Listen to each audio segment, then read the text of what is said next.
happy Thursday. Put happy Thursday in the chat. Put happy Thursday in the chat. For those of you that are normally on Facebook, thank you. Thank you so much. Thank you so much for being on here today. People don't like change. They don't like change. They don't like transition. I learned that. I learned people don't like certain things because I put out a post. I put out a post that was a little political, and boy, oh boy, did I get some people who are just, they got a lot of anger issues. Holy smokes.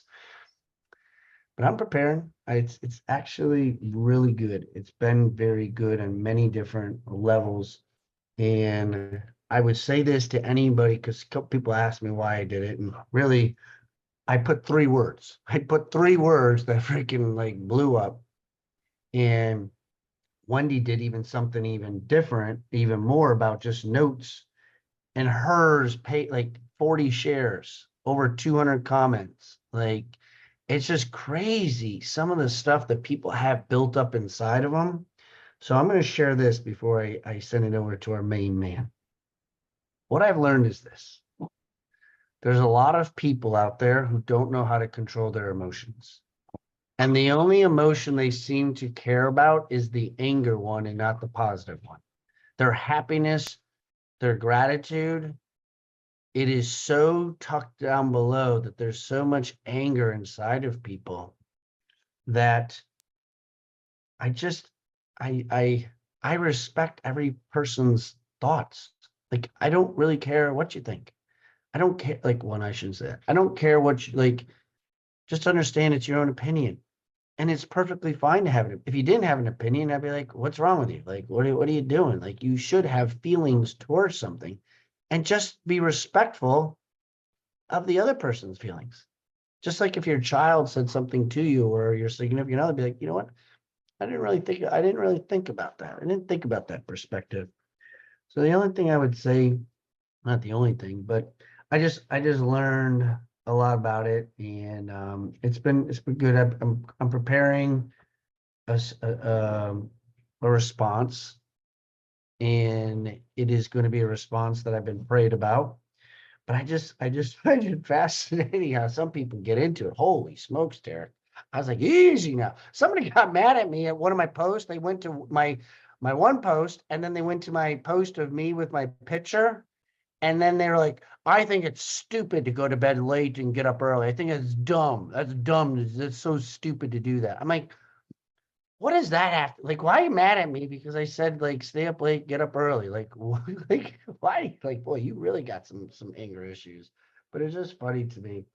So as far as the change, yes, we're doing everything on Facebook. Everything's going to be on Zoom moving forward because we have too many issues with Zoom. So, or too many issues with Facebook. So if you are a Facebook guru, please tell your other Facebook friends to come join us here in the Zoom world, because this is where we're going to be hanging out. And this is where Derek is going to take the stage off. And good morning, brother. Good morning to you. Good morning, brother. This is actually a good topic, man. I'm curious. So I was on your post this morning, or I was on I got notifications. It was one of the first things that popped up this morning. I was trying to see what was talked about yesterday. And I saw a thread that you posted, and I see some discourse on there, you know, Right? where you see where different people align and where different people stand on things. Yeah. And man, honestly, brother, my takeaway from that is this the end of this country, or what this country is going to look like when people lack the ability to accept a differing opinion of theirs? It's not Mm-hmm. about necessarily who you support one way or the other. For me, and I don't know if we're talking about the same post, but on the post that I saw, um, it's like, first, I am curious for the rest of that to actually happen, for the questions to be answered. But good God, like, just to cancel somebody because they differ from you.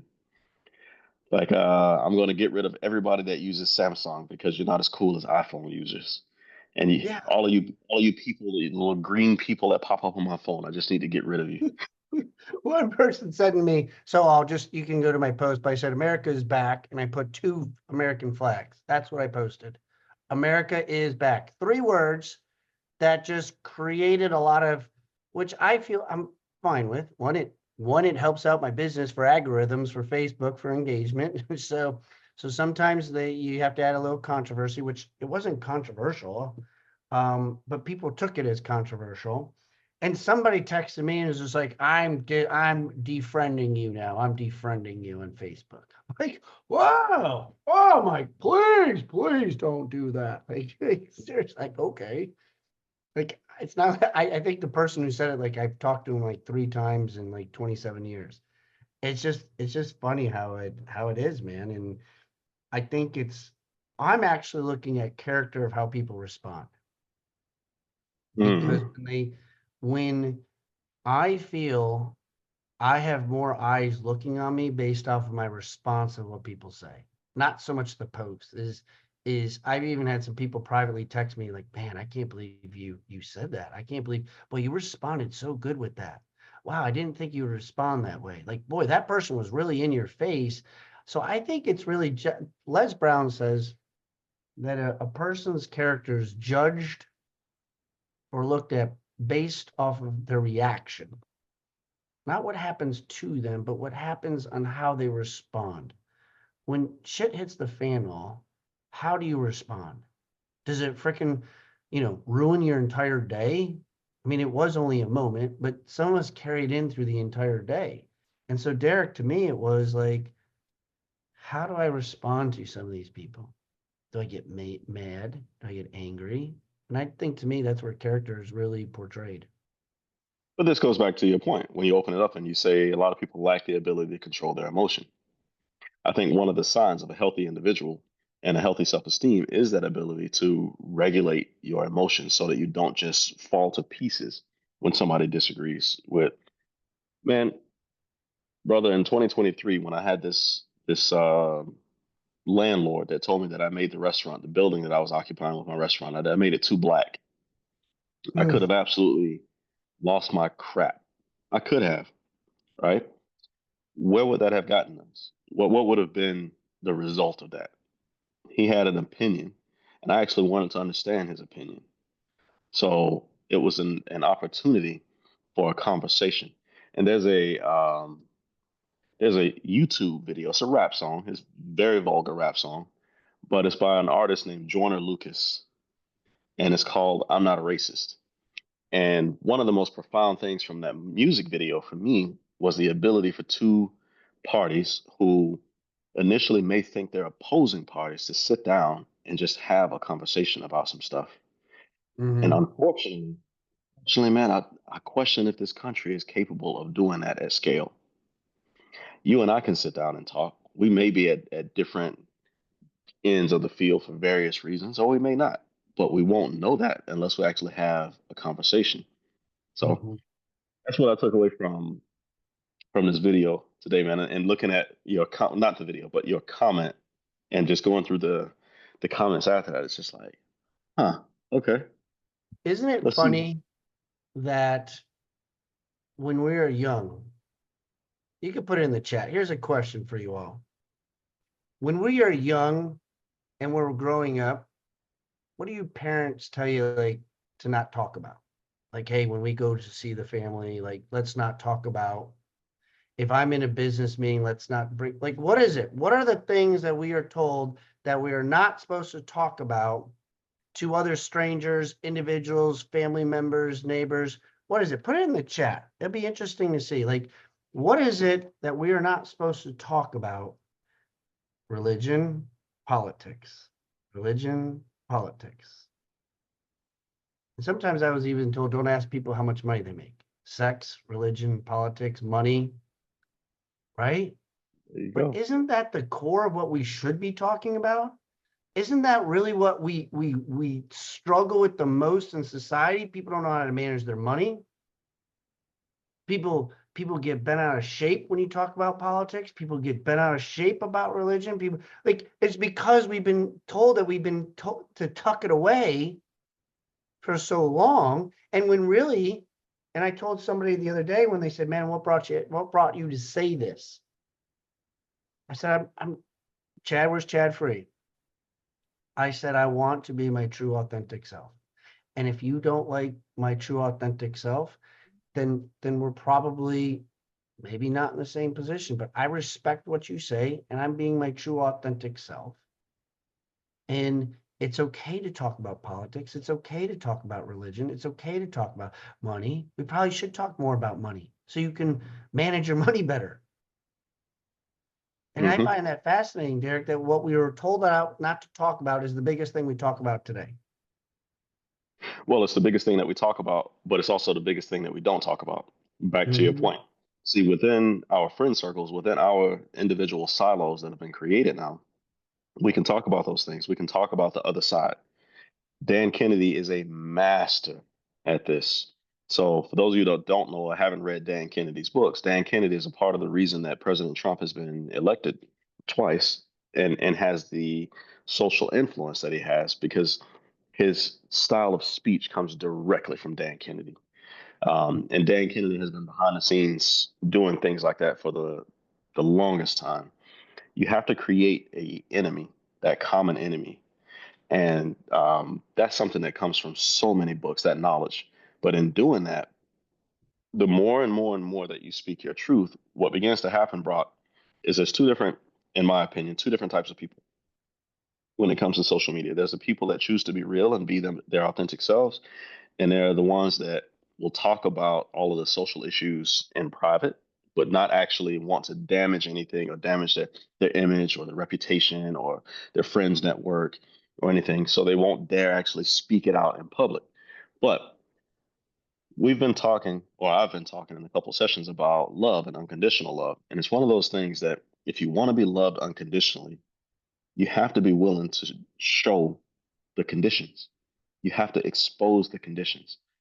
Otherwise, you're putting up a facade.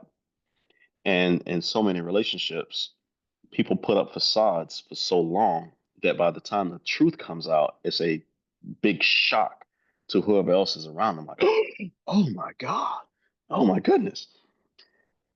And this is where a lot of people develop this animosity and tension or hate or whatever you want to call it because they believed based on the facade that you were putting up that you were this way, but they wake up and realize that Brock has just been catfishing me. Yeah.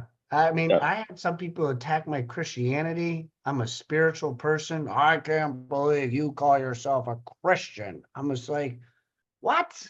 Like, what? Like, so Derrick, let me ask you, and I want, when I ask Derrick this question, Derrick has no idea what I'm about to ask him, but I want you to think about yourself when I ask this question. Like, really, truly answer this question inside yourself. Okay. My former season of Brock, I would have been I would have responded with anger. I would have responded back with spite. I would have responded back in something. A season of my life changed where I think you said it, Derrick, that why am I going to put so much energy into negativity? You actually did this to me when we first started talking, and you don't know this, but my respect for you like surpassed like anything. And I was like, I love this guy, like this guy, because you were bitching about something that you couldn't control, about somebody did something to you, and you were like very angry about it. And you kept telling me and talking to me about it, and you stopped. I don't know if you remember this conversation, but you stopped. You're Mhm. like, I don't know why I just told all this to you. I just wasted our conversation time period because of me complaining about something. I said I need to get myself back into positive, like things you can control. And ever since you said that, I was like, I like this guy. Like I really, because many of us all, for my question I'm about to get to you, is we continue to carry on negativity into the next day, into the next week, into the next month, and we marinate in it and we vent in it. And I'm speaking to somebody right now who's like, damn, that's me. Yeah, I can't let this go. So, Derrick, my question to you is at what point do you typically get, or when you max out your ceiling where anger and frustration, like how do you dissolve that in reference to letting go? Like, what are some strategies, or how do you dissolve letting go to maybe help somebody on here who's like, I'm still holding on to this. I'm still in spite, or like, man, that pisses me off, and I'm freaking like, I get all hot headed. What are some strategies, or what do you do when you get like that? Because you did it to me personally. There's, brother, I appreciate that question. There's a, and first, let me say to anybody that wants to ask me a question, just put it in the chat, and we can make this a Q&A day.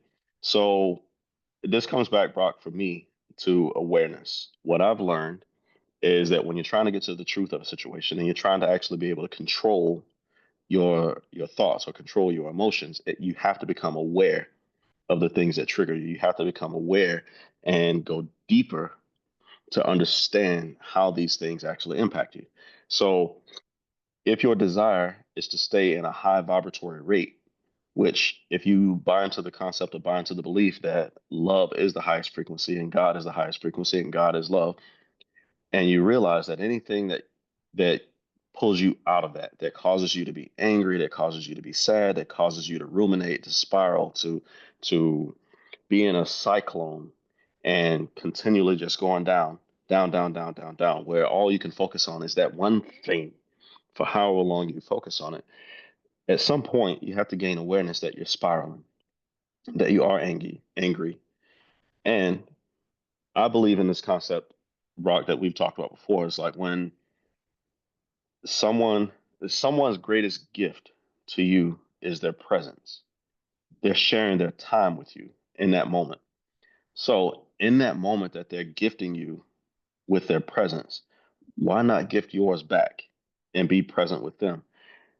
You don't know where that conversation will lead. And every single one of us has had a conversation where somebody has mentioned a single thing. There was a sentence that they made, there was a facial expression that they gave, and it completely shifted our energy, or shifted the trajectory of where the conversation was going. If you can learn to do that for yourself, then what you're actually learning how to do is to get back to what Brock was saying, is to be able to control your emotions, so that when somebody is saying something to you that angers you, upsets you, pisses you off, whatever, there's just an awareness, Brock. There's a certain level of awareness that a person has to develop. For me personally, bro, I understand that if I only have a 15-minute call with you because your day is completely time blocked, or if I only have a 30-minute session to talk to the people and interact with these people on a weekly basis, why would I want to focus energy on some other crap over here that nobody wants to hear my opinion anyway on these things? I'm trying to help people get to a life of this, on this ascension scale that they're trying to get to, and to be in a better place, not to bitch, moan, and complain about what happened 3 weeks ago, 6 months ago, whatever. That's a long answer, bro. But Which makes me think of this, because somebody on here, I wrote this question down. You said gain awareness. So my awareness of understanding it for me personally, okay, I'm a football coach, is I enjoy watching Bill Belichick. As weird as it is, I noticed with Belichick that if they scored a touchdown, he did this.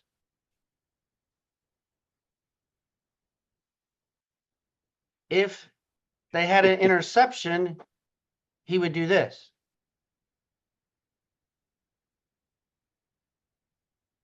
If they lost the game, he would do this.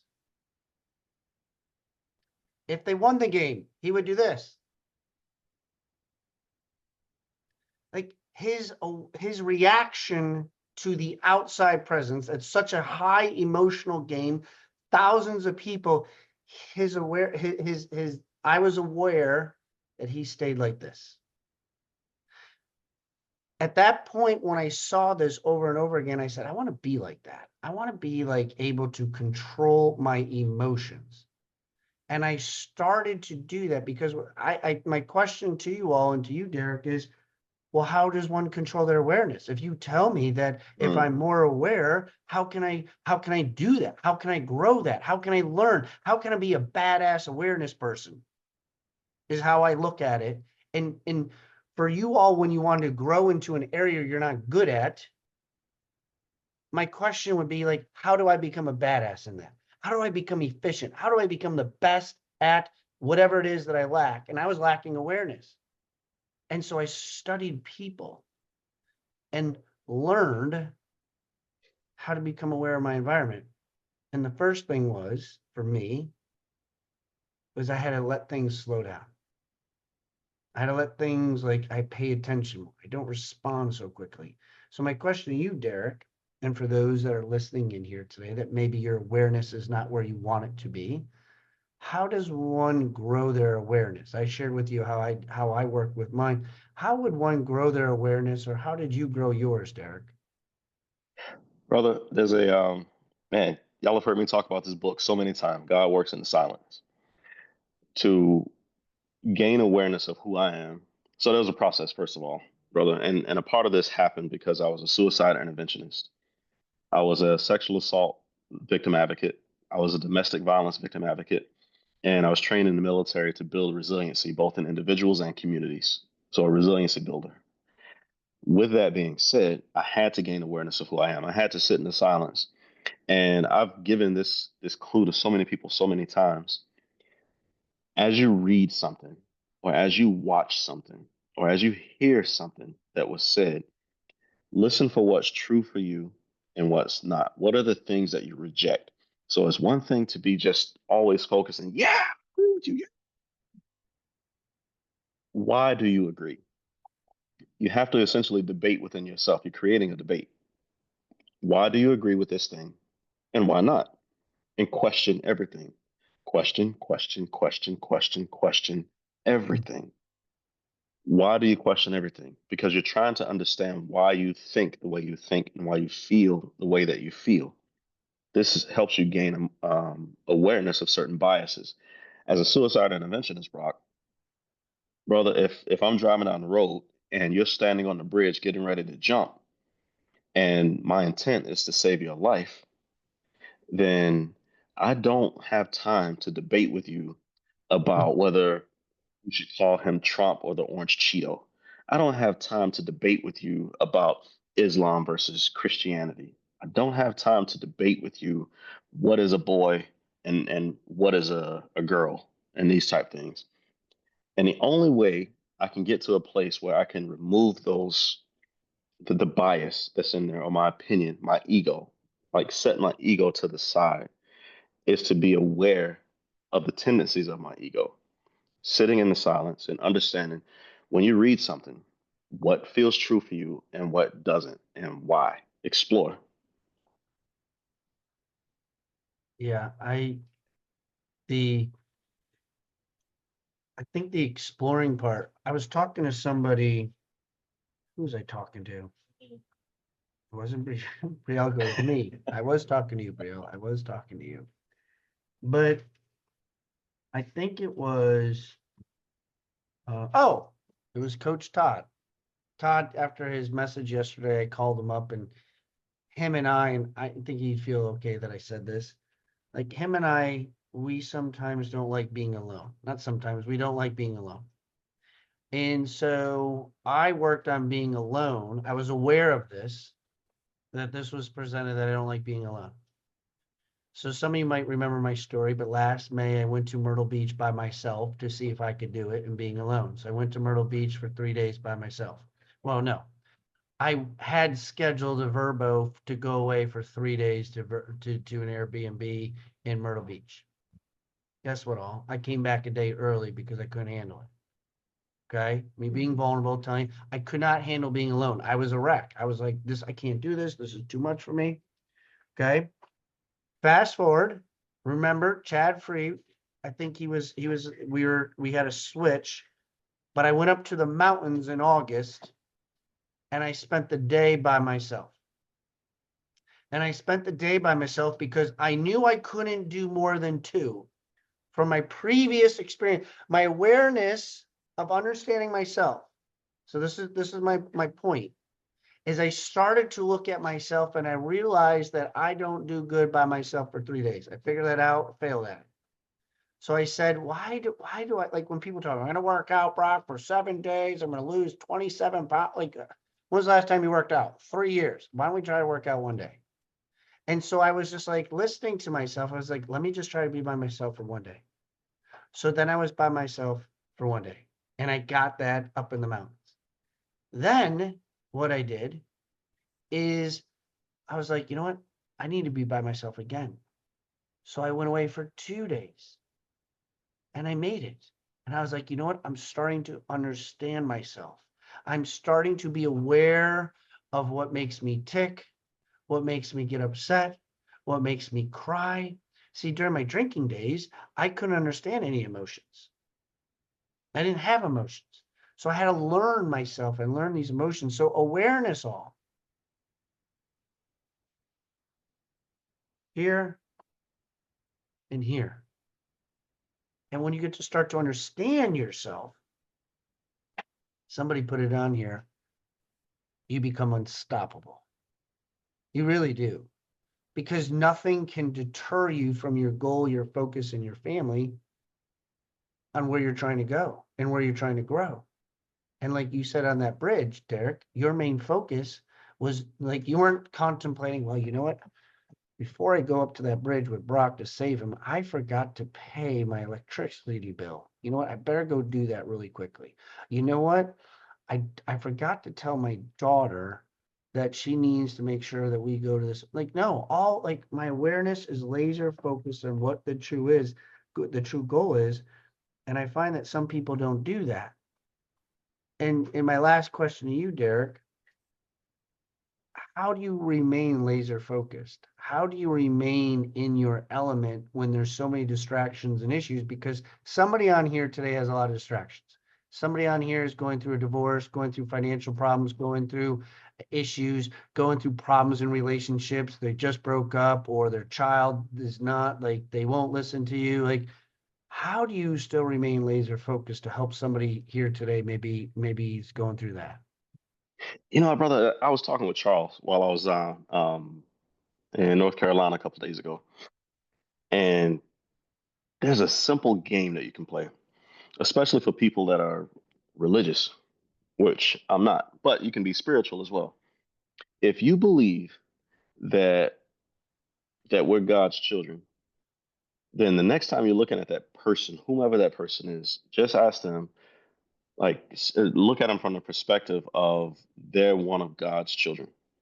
Instead of putting your opinion on it or anything, and instead of rushing up to the bridge and saying, "All right, Brock, you're getting ready to jump, but wait, who did you vote for first?" Oh, oh, okay, my bad. Let me go find somebody else for you. Right. Right? I'd come up there and I'd see that one of his children is about to jump and about to end his life. Now, I'm not going to attach a religious connotation to that about the implications of going to hell or anything like that. And no, I don't have time for that either as a suicide interventionist. I just want to know, where are you at in this pain point in your life that makes you have no value remaining for your life, or makes you feel that the world is better without you? If you're one of his children, what makes you feel that the world is better without you? Let's have that conversation. Because oftentimes, Brock, most people, or many people that I've encountered that have been standing on that bridge, just aren't aware of the truth of who they are. And they've lost sight of the value that they do bring to the world. And they're confusing what they've done in their past with who they are in their present, or their ability to shift that at any given moment. That's a simple answer for you, brother. I love it, man. Guys, put a 7 in the chat if you get something out of when Derrick and I have these type of conversations. When we're truly authentic to ourselves and we just go back and forth and really dive in a little bit deeper, put a 7 in the chat because um, we want to know that it's something that helps you. We don't have these like we both had no idea where the conversation was going to go. We both have no idea what questions we're going to ask each other. We both have no clue about it. I think that's the gift that God gave us, that him and I are able to go back and forth at a level of providing value to you because somebody is going through something. Would we all agree? Would we all agree that we're all in a storm, through a storm, getting out? Like at some season of our life, that's what we're dealing with. And if we're not authentic to ourselves, then we're just like, I call it fake book. It's not Facebook, it's fake book. It's like I'm going to put my fake life out there to make people feel a certain way to give them this mirage of my life. And that's not really the case. I go through shitstorms more than the average person probably thinks. And I'm sure you do too, Derrick. And I'm blessed to be able that we get to talk behind the scenes, but some of you on here need to open up and be your true authentic self, whatever that might be. And if you're not really ready to publicize it, you don't have to, but be to your significant other, be to your family, be to one of us, call us. These leaders on this show all are more than open to have conversations. So Derrick, as you can imagine, my daughter's telling me we got to go. Oh, I So saw that backpack. So yes, I let's go. appreciate you all. Derrick, I'll let you close us out and send us home for tomorrow's Figured Out Friday. Beautiful people. I appreciate you, brother. Drive safe. Listen, years ago, I was stationed on Johnston Atoll, um, hundreds of miles away from Hawaii, and we were destroying VX, this nerve agent that absolutely will kill you and cause you to have a gruesome death. And one thing that I learned is we could enter those rooms where the VX rockets and the VX artillery shells were, as long as we put on a hazmat suit, self-contained, sealed hazmat suit. That hazmat suit in your life is the truth of who you are. So if you're going to go through a shitstorm, make sure you put on the hazmat suit of truth so that you can walk through it, step in the shower, and wash that stuff off of you because life's going to always throw it at you. I appreciate you guys. See y'all tomorrow for Figure It Out Friday. Thank y'all and have an absolutely blessed day.